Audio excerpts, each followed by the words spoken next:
Good morning students. देखिएगा 11th class physics के second chapter की अगर हम बात करें तो हमारा जो लास्ट टॉपिक था जिसको हम डिस्कस कर रहे थे दैट वाज एरर।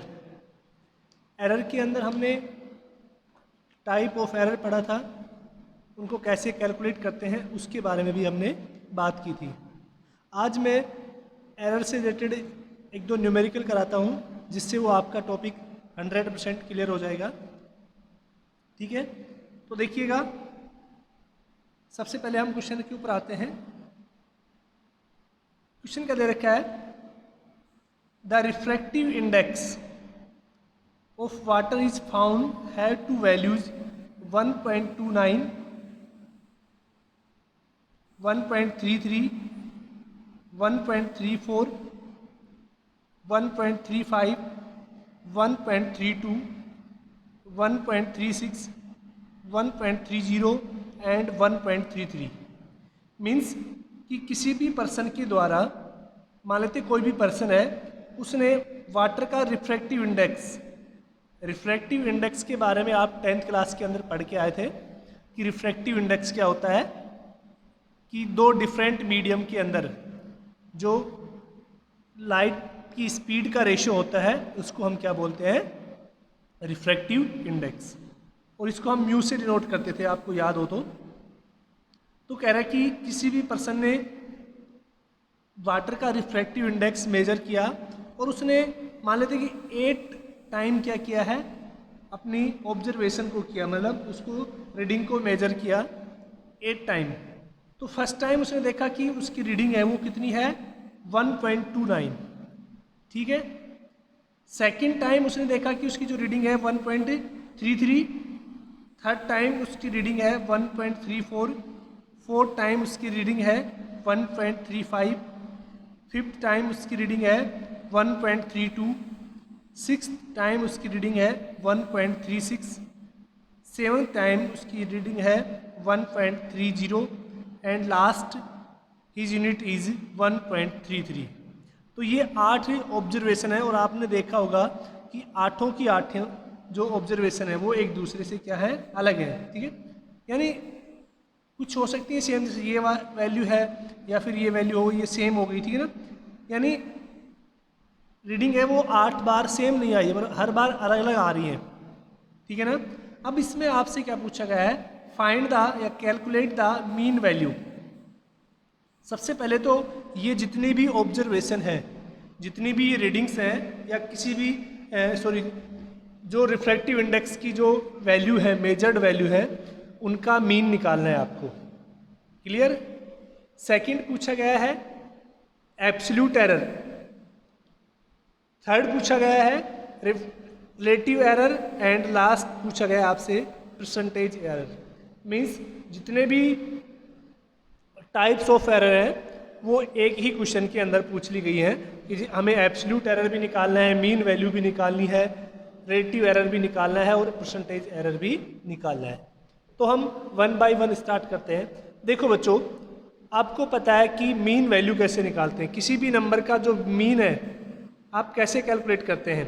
जैसे आपके पास n रीडिंग है तो आप मीन कैसे निकालते हैं बच्चों, कि A1 plus A2 plus A3 plus इस तरह से आप अगर n रीडिंग है तो उनका टोटल नंबर ऑफ रीडिंग से अगर हम डिवाइड कर देते हैं तो वो क्या हो जाता है, मीन फाइंड आउट हो जाता है। क्लियर। मीन तो आप 10th क्लास के अंदर भी फाइंड आउट किया होगा। ठीक है, तो ये सिंपल मेथड है। मीन क्या होता है, टोटल ऑब्जर्वेशन या सम ऑफ ऑल ऑब्जर्वेशन या sum of all readings upon number of readings. तो देखिए बच्चों, इसके अंदर क्वेश्चन के अंदर जितनी भी रीडिंग है, 8 रीडिंग है, उन सभी का सम किया है यहाँ पर हमने अपॉन नंबर ऑफ रीडिंग्स। ठीक है, तो अब देखिएगा यहाँ से जब इसको ऐड करके और 8 से डिवाइड किया है तो वो वैल्यू आपके पास कितनी आई है, 1.3275। ठीक है ना, और उसको हमने क्या किया है, 2 प्लेस तक राउंड ऑफ किया है। ठीक है ना, अब राउंड ऑफ का भी एक टॉपिक है आपके, राउंड ऑफ कैसे करते हैं उसके बारे में भी हम बात करेंगे।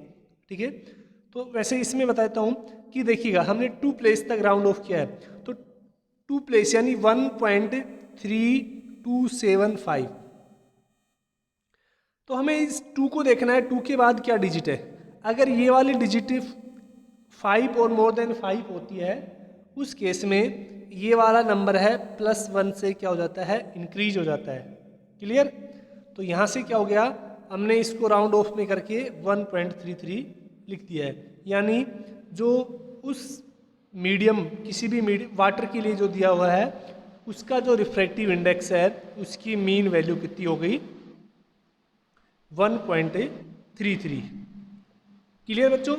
अब देखिएगा आपको कैलकुलेट करना है एब्सोल्यूट एरर,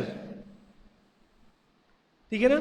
अब एब्सोल्यूट एरर के लिए हम सबसे पहले क्या निकालते हैं, आपको याद हो तो हमने बताया था कि डेल्टा A1 कैलकुलेट करना है और वो किसके अंदर होगा, मोड के अंदर कैलकुलेट करना है, ये ध्यान रखना। तो देखिएगा ये हम कैसे निकालते थे कि मीन वैल्यू में से क्या माइनस करते थे, फर्स्ट रीडिंग। अगर ऐसे हमें second mode of delta A2 निकालना है तो हम मीन वैल्यू में से A2 को माइनस करते थे। ऐसे अगर हमें mode of delta A3 calculate करना है तो हम ए मीन के अंदर से A3 को माइनस कर देंगे। तो आपके पास A3 यहाँ पर क्या है, थर्ड ऑब्जर्वेशन, और मीन क्या है जो हमने कैलकुलेट की है ये वैल्यू, ठीक है ना। ये A1 है, A2, A3, इस तरह से ये वैल्यू गिवन है। तो सबसे पहले हम फर्स्ट के लिए निकाल रहे हैं, देखो रिफ्रैक्टिव इंडेक्स निकाल रहे हैं तो इसलिए हमने इसको डेल्टा μ1 से लिखा है।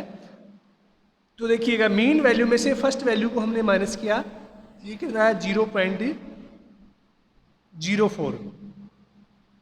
सेकंड को जब हमने माइनस किया वो कितना है 0.0। थर्ड को हमने माइनस किया तो माइनस का 0.1, ध्यान रखना माइनस का 0.01 नेगेटिव में है। और हमने बताया था कि इसको जब सोल्व करेंगे तो हम मोड के अंदर रखेंगे, यानी नेगेटिव को हो चाहे पॉजिटिव हो सभी को हम एज ए पॉजिटिव कंसीडर करेंगे। ऐसे ही हम अगर बात करें A4 की तो A4 भी हम कैलकुलेट कर सकते हैं। मीन वैल्यू में से A4 जो वैल्यू है उसको हमने माइनस किया। इसी प्रकार A5th, A6th, A7th and A8th value हम कैलकुलेट करेंगे। अब आपको पता है कि कुछ वैल्यू पॉजिटिव होंगी, उसी के साथ साथ कुछ वैल्यू नेगेटिव होंगी, ठीक है बच्चों। लेकिन जब हम एब्सोल्यूट एरर निकालते हैं तो सबसे पहले हम मीन एब्सोल्यूट एरर जब निकालेंगे तो जितने भी ये आपके डिफरेंस हैं जो यहाँ पे लिखे हुए हैं 8, इन सबको हम ऐड करेंगे, ठीक है ना। ध्यान रखना क्योंकि मोड का मीन्स भी क्या, मोड का मीन्स ही क्या होता है, अगर पॉजिटिव है या नेगेटिव है हमें ऑलवेज पॉजिटिव कंसीडर करना है, ठीक है। तो हम क्या करेंगे, इनको ऐड करके और 8 से डिवाइड कर देंगे तो हमारे पास ये क्या हो गया, मीन एब्सोल्यूट एरर कैलकुलेट हो गई। अब देखिएगा मीन एब्सोल्यूट एरर होगी, इसी को हम एब्सोल्यूट एरर या मीन एब्सोल्यूट एरर बोलते हैं, ठीक है। क्लियर। अब हम बात करते हैं नेक्स्ट रिलेटिव एरर के बारे में। अब रिलेटिव एरर मैंने बताया था आपको कि किस किस का रेशियो होता है।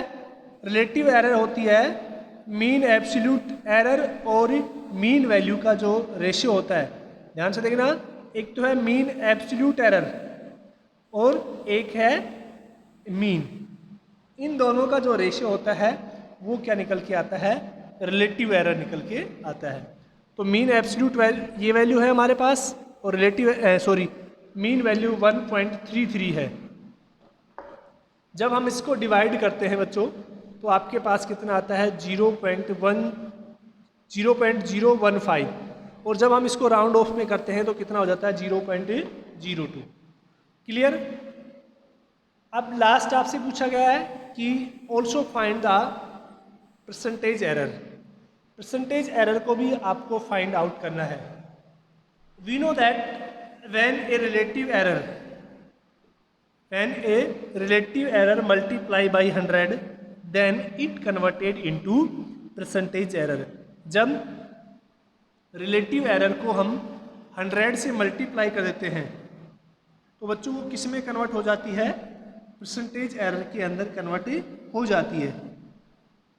तो देखिएगा हमारे पास जो रिलेटिव एरर है वो कितनी है 0.02। अगर हम इसको 100 से मल्टीप्लाई करेंगे तो ये किसके अंदर कन्वर्ट हो जाएगी, परसेंटेज के अंदर कन्वर्ट हो जाएगी। इसको ले लीजिए या फिर आप इस वैल्यू को ले लीजिए तो ये क्या हो गई आपके पास 1.5%।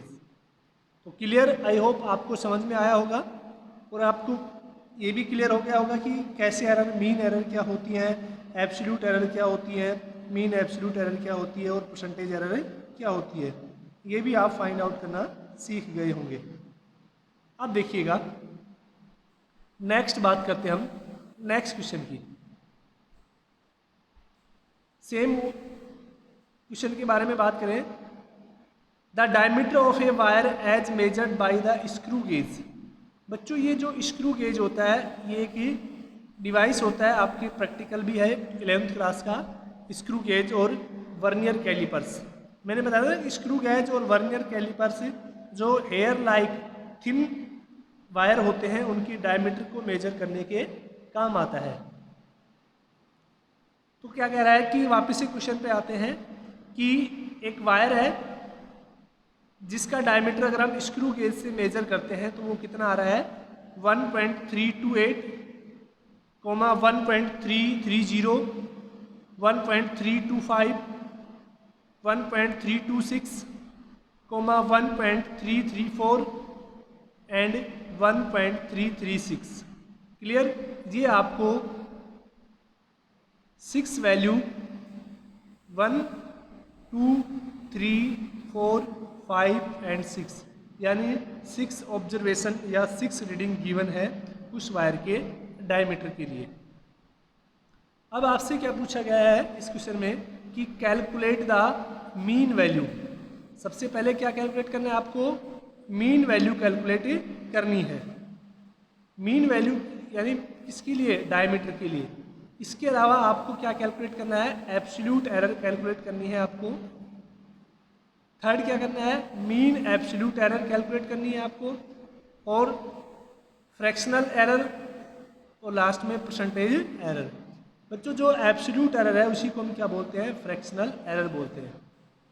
लास्ट में क्या कह रहा है, also express the result in terms of the absolute error and percentage error.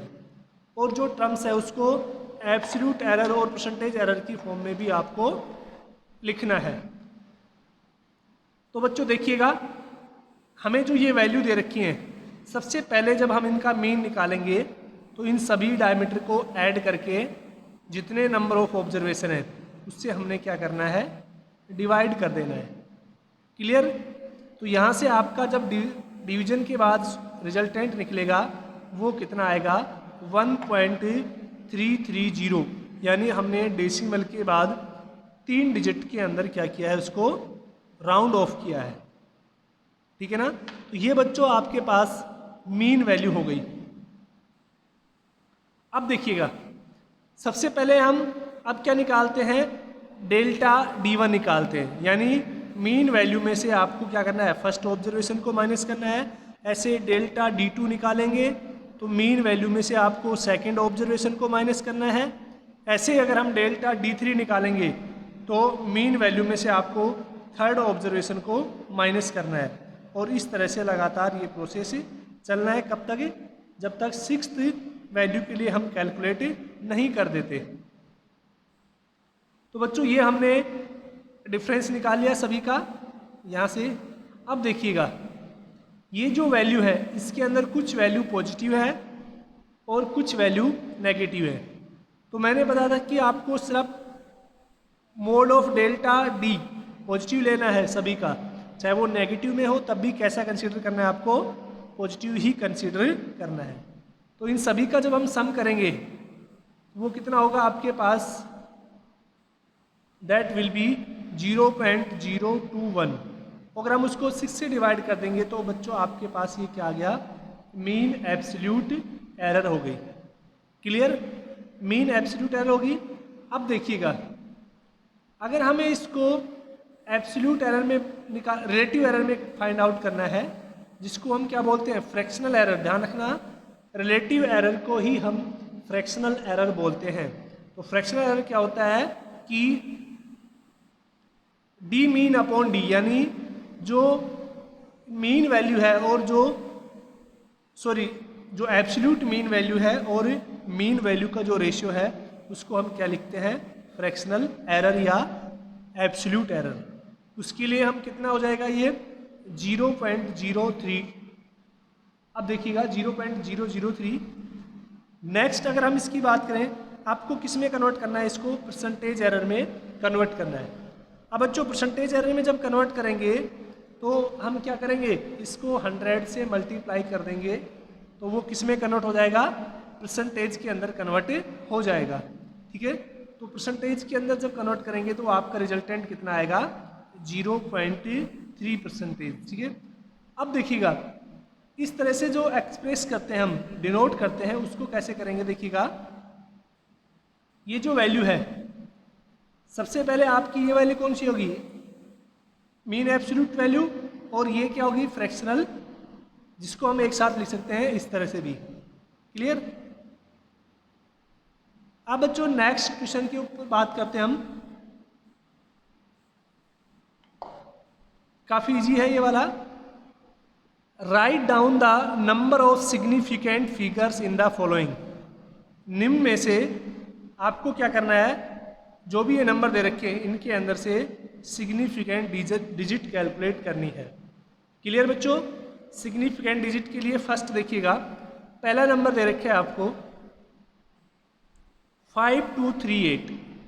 इसके अंदर कितने सिग्निफिकेंट डिजिट है, तो बच्चों इसके अंदर तो आपको पता है कि फर्स्ट रूल ही लग रहा है डायरेक्टली कि all non zeros number consider as significant digits, या all non zero numbers consider as significant figures. जितने भी नॉन जीरो होते हैं वो सारे सिग्निफिकेंट फिगर या सिग्निफिकेंट डिजिट कंसीडर किए जाते हैं। तो यहाँ पर देखिएगा 5238, एन क्या है, न्यूटन है, उससे हमें कोई मतलब नहीं है। तो यहाँ पर नंबर ऑफ सिग्निफिकेंट फिगर कितने हो गए, 4 सिग्निफिकेंट फिगर हो गए। सेकंड की अगर हम बात करें बच्चों, यहां से देखिएगा 4200 kg। तो देखिएगा हमें इसको किस तरह से लिखना है, मैंने बताया था कि अगर नॉन डिजिट के बाद जीरो आती हैं हमें उनको कंसीडर करना है एज ए सिग्निफिकेंट। इसको हम 4 सिग्निफिकेंट डिजिट ले सकते हैं, ठीक है ना। या फिर आप इसको इस तरह से भी लिख सकते हैं, उसके नोटेशन में केजी है यानी किलोग्राम को 10⁻³ के अंदर हो गया, पॉइंट लगा के तब भी कितना हो गया, पॉइंट के बाद जितने भी जीरो होती हैं वो as a significant digit consider की जाती है। क्लियर बच्चों। थर्ड के अंदर देखिएगा आपसे क्या कह रहा है कि 3.34.000 मीटर के अंदर है, तो इसके अंदर भी आपको सिग्निफिकेंट डिजिट कंसीडर करने हैं। तो वापस से देखिएगा, मैंने बताया कि डेसिमल के बाद अगर जीरो आती है तो वो as a significant digit consider होंगी। तो इसके अंदर कितने सिग्निफिकेंट डिजिट हैं, 5 सिग्निफिकेंट डिजिट है। क्लियर यहाँ तक।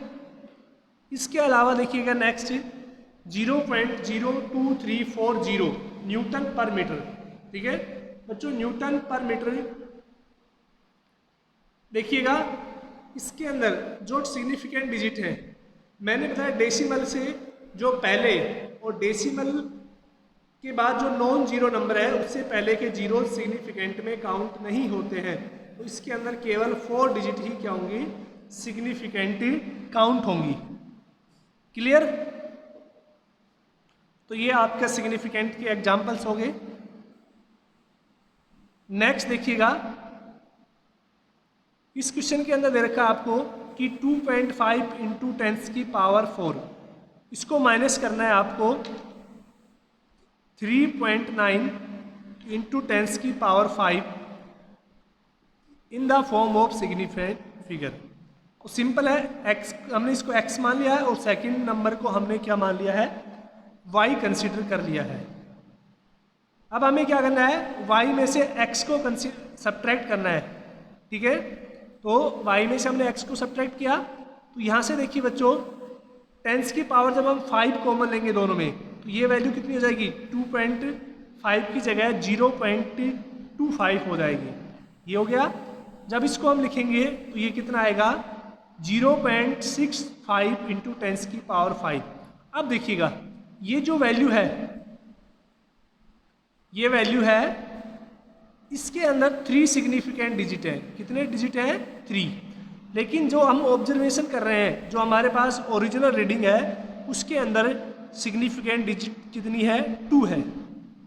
तो बच्चों यहाँ से आपको पता लग रहा है कि ये ध्यान रखना है आपको, चाहे मल्टीप्लाई हो, डिवीजन हो, एडिशन हो या सब्ट्रैक्शन, जब भी हम सिग्निफिकेंट डिजिट कंसीडर करेंगे तो जितने हमारे पास वैल्यूज के अंदर है मिनिमम सिग्निफिकेंट डिजिट है, उतनी हमें रिजल्टेंट के अंदर कंसीडर करनी है। तो इसके अंदर रिजल्टेंट के अंदर देखो, सॉरी ऑब्जर्वेशन के अंदर 2 है, तो रिजल्टेंट के अंदर भी कितनी होनी चाहिए, 2। तो हमने इसको क्या किया है, 3.6 की फॉर्म में लिख दिया है। तो बच्चों आई होप आपको एग्जाम्पल समझ में आ गए होंगे। आज के लिए इतना ही, थैंक यू।